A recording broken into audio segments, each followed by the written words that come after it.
EV9 national news కు స్వాగతం. ముందుగా హెడ్లైన్స్. ప్రధాని నరేంద్ర మోదీ ఇంట్లో ఓ ఆవు దూడకు జన్మనిచ్చింది.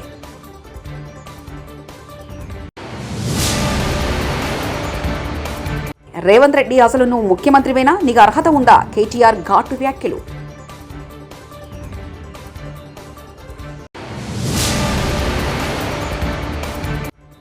జగన్ 5 ఏళ్ల పాలన రాష్ట్రానికి అతిపెద్ద విపత్తు. రాష్ట్ర పౌర సరఫరాల శాఖ మంత్రి నాదెండ్ల మనోహర్.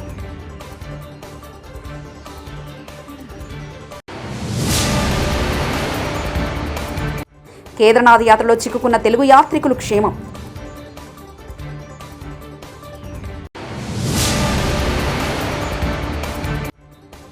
ఆరు వారాల తర్వాత అసెంబ్లీలో హైడ్రా బిల్ వస్తుంది.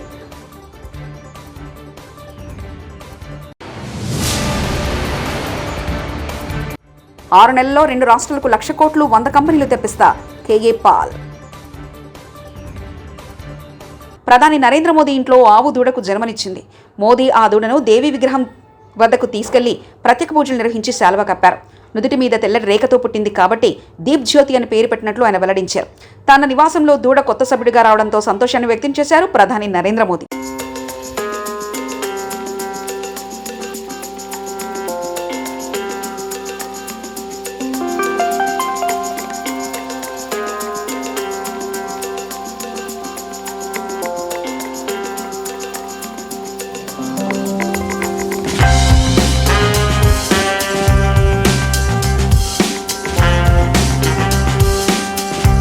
నిన్న 2 బీఆర్ఎస్ ఎమ్మెల్యేలు కొట్టుకుంటే అది కాంగ్రెస్ పార్టీపై వేస్తున్నారు.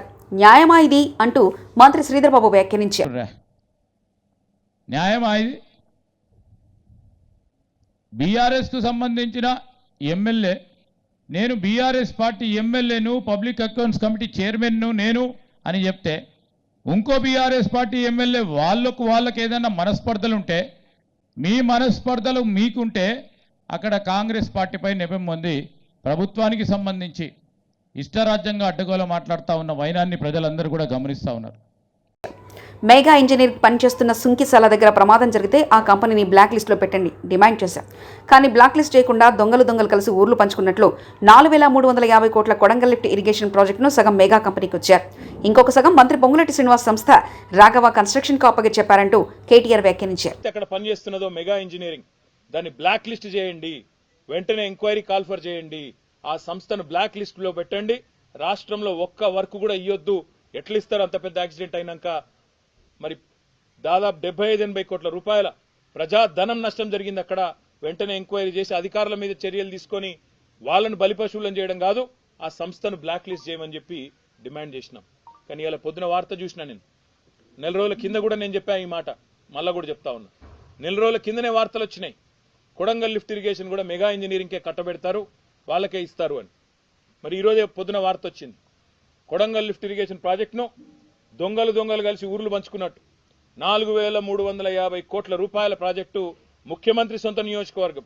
ఒక సంస్థ తన తప్పిదం వల్ల 75-80 కోట్ల రూపాయలు నష్టం జరిగే పని చేస్తే ఆ సంస్థను బ్లాక్ లిస్ట్ చేయాల్సింది పోయి ఈరోజు ఆ సంస్థకు తన సొంత కాన్స్టిట్యున్సీలోని పనిని సగం అప్పచెప్పిండు. ఇంకొక సగమేమో పొంగులేటి శ్రీనివాసరెడ్డి రాష్ట్రంలో మంత్రి, ఆయన సంస్థ రాఘవ కన్స్ట్రక్షన్ కు సగం. మరి ఇన్ని రోజులు రేవంత్ రెడ్డి గారు చెప్పిన మాటలు ఇదే, మెగా ఇంజనీరింగ్ గురించి, వీళ్ళ గురించి, కాంట్రాక్టర్ల గురించి చెప్పిన మాటలు, మరి అవన్నీ కూడా కల్లిబొల్లి మాటలన్న మాట ఇప్పటికన్నా ప్రజలకు అర్థమై ఉంటుందని నేను అనుకుంటా ఉన్నా. ఇన్ని రోజులు నోటికొచ్చినట్టు ఆంధ్ర కాంట్రాక్టర్లని, ఆంధ్ర వాళ్ళకి వర్కులు ఇస్తున్నాడు కేసీఆర్ అని, ఇన్ని రోజులు చిల్లర మాటలు ఏదైతే మాట్లాడినావో రేవంత్ రెడ్డి, చెంపలేసుకొని క్షమాపణ చెప్పాల ప్రజలకి. నీ సొంత నియోజకవర్గం కొడంగల్ లిఫ్ట్ ఇరిగేషన్ అనే ప్రాజెక్టు ఇవాళ ఏ సంస్థనైతే ఇన్ని రోజులు ఈస్ట్ ఇండియా కంపెనీ అని తిట్టినవో ఆ సంస్థకే కట్టబెట్టినవంటే నీ రంగేందో, నీ నైజమేందో, నీ నిజాయితీ ఏందో దీంతోనే బయటపడ్డదనే మాట నేను విజ్ఞప్తి చేస్తాను. నాతో పాటు రేవంత్ రెడ్డి, చంద్రబాబు నాయుడు ఇద్దరు అమెరికాకు వస్తే 6 నెలల్లో 2 రాష్ట్రాలకు 1,00,000 కోట్లు 100 కంపెనీలు తెప్పిస్తారు. రేవంత్ రెడ్డి అనే డబ్బులు ఖర్చు పెట్టి అమెరికాకు వెళ్లాడు. ఎన్ని కోట్లు పెట్టుబడులు పెట్టారంటూ, ఆ పెట్టుబడులు ఏవి అంటూ కేఏ పాల్ వ్యాఖ్యానించారు. 6 నెలల్లో 1,00,000 కోట్లు తెలంగాణకి, ఆంధ్రప్రదేశ్కి 1,00,000 కోట్లు, 100 కంపెనీలు 6 నెలల్లో. లైఫ్లో మళ్ళీ అడుగు పెట్టను, రండి ముఖ్యమంత్రి నాతో పాటు అమెరికా. ఒకడు రాడే. వెళ్ళాడు రేవంత్ రెడ్డి కోట్ల రూపాయలు ఖర్చు పెట్టి చాలా దేశాలు తిరిగి వచ్చాడు. ఒక కంపెనీ తీసుకొచ్చాడా? ఒక 100 ఉద్యోగాలు తీసుకొచ్చాడా? తీసుకొస్తే ఇదిగో ఇది తీసుకొచ్చామన్న డిబేట్కి రమ్మనండి.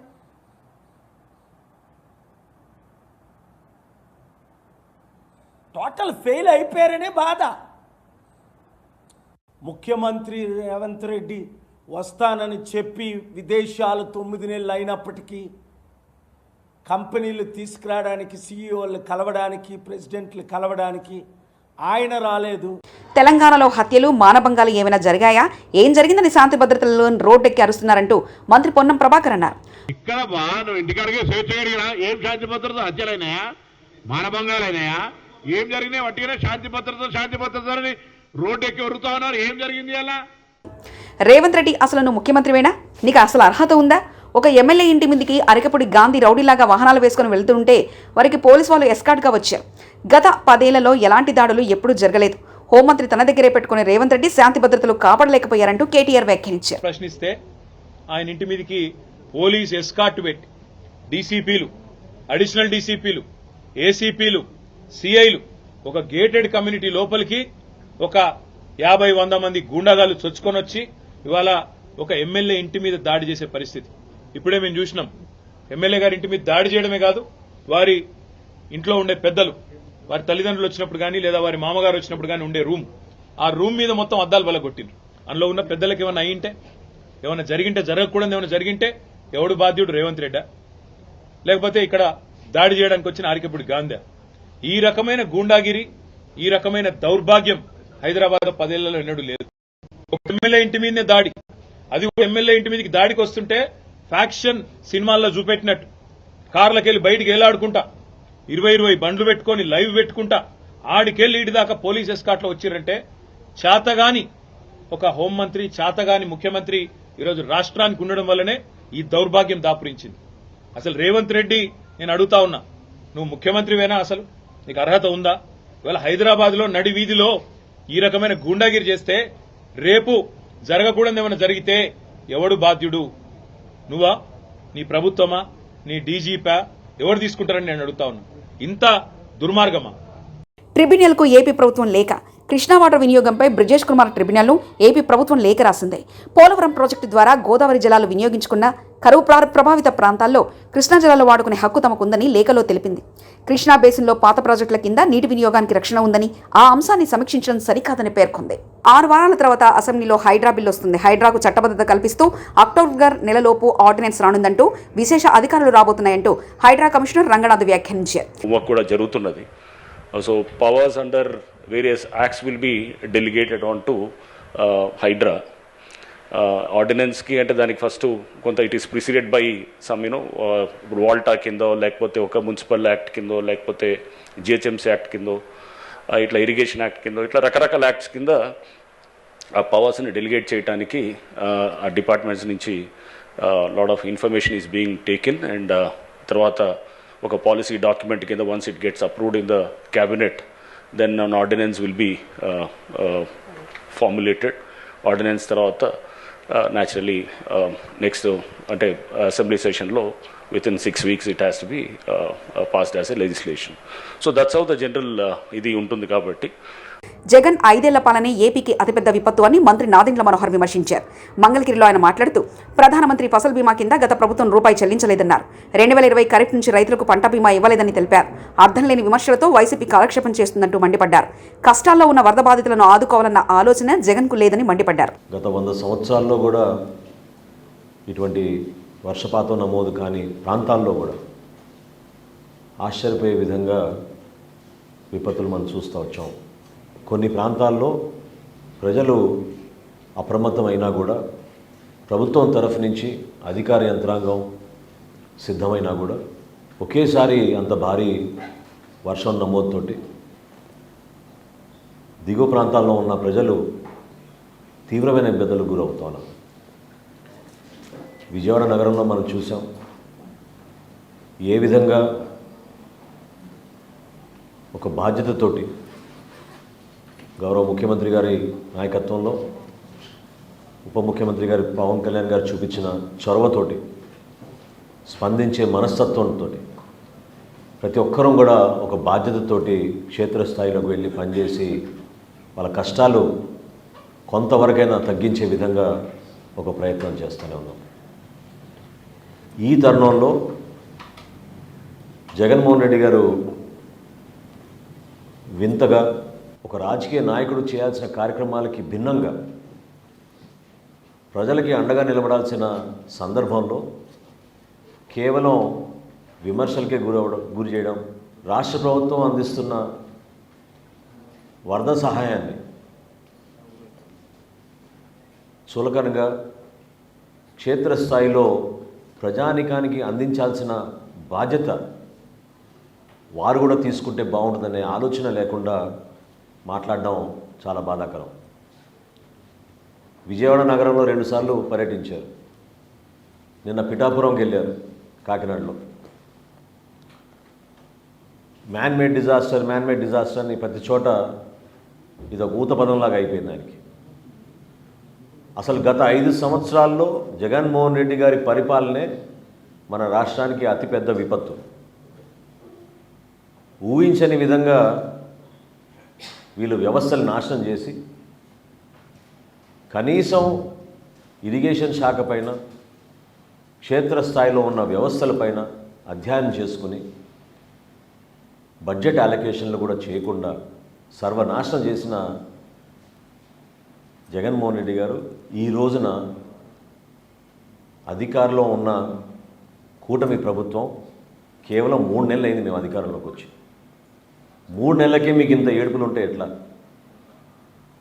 ఇంకా 57 నెలల్లో అసలు మీ ఏడుపు ఏ స్థాయికి వెళ్తుందో మాకు ఆశ్చర్యం కలిగిస్తుంది. అసలు మీలో స్పందించే మనస్తత్వం ఏదని నేను అడుగుతున్నాను. కేదార్నాథ్ యాత్రలో చిక్కుకుపోయిన తెలుగు యాత్రికులు సురక్షితంగా ఉన్నారు. వీరిలో కొంతమంది యాత్రికులు గుప్తకాశీకి చేరుకున్నారు. ఆపదలో ఉన్నామని కిందికి చేరుకోలేకపోతున్నట్లు శుక్రవారం పలువురు యాత్రికులు విజయనగరం ఎంపీ కలిశెట్టి అప్పలనాయుడు సంప్రదించారు. ఈ విషయాన్ని వెంటనే మంత్రి లోకేష్ సీఎం కార్యాలయ దృష్టికి ఎంపీ తీసుకెళ్లారు. ఉత్తరాఖండ్ కేంద్ర ప్రభుత్వ అధికారులతో మంత్రి లోకేష్, సీఎం కార్యాలయ అధికారులు మాట్లాడారు. దీంతో శనివారం వారిని సురక్షిత ప్రాంతానికి చేరారు.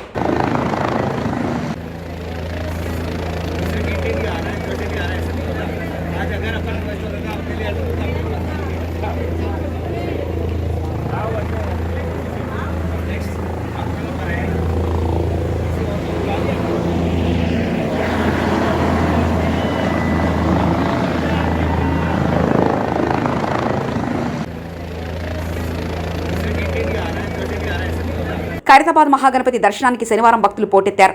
వరుసగా 2 రోజులు సెలవు రావడంతో భక్తులు పెద్ద సంఖ్యలో తరలివచ్చారు. విఘ్నేశ్వరుడి దర్శనం కోసం క్యూలైన్లలో భారులు తీరారు.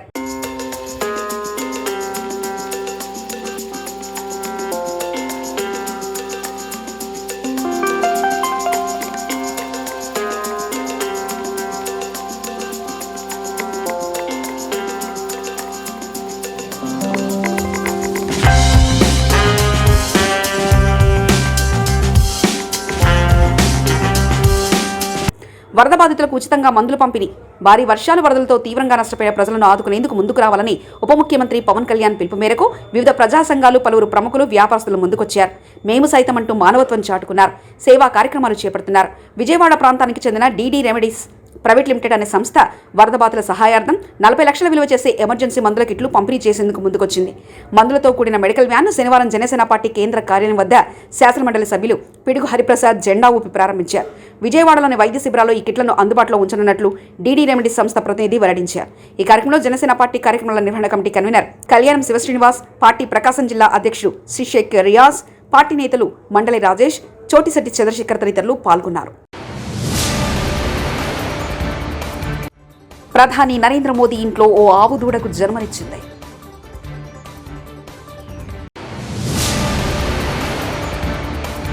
రేవంత్ రెడ్డి, అసలు నువ్వు ముఖ్యమంత్రివేనా? నీకు అర్హత ఉందా? కేటీఆర్ ఘాటు వ్యాఖ్యలు.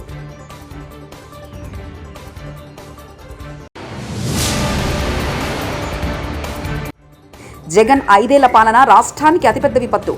రాష్ట్ర పౌర సరఫరాల శాఖ మంత్రి నాదెండ్ల మనోహర్.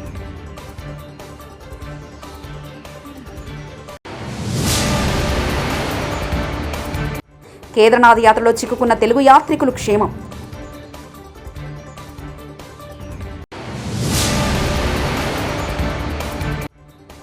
6 వారాల తర్వాత అసెంబ్లీలో హైడ్రా బిల్ వస్తుంది.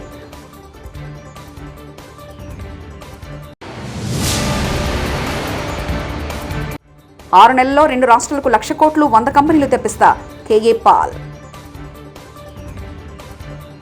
ఇవి బులెటిన్ విశేషాలు. చూస్తూనే ఉండండి EV9 నేషనల్ న్యూస్.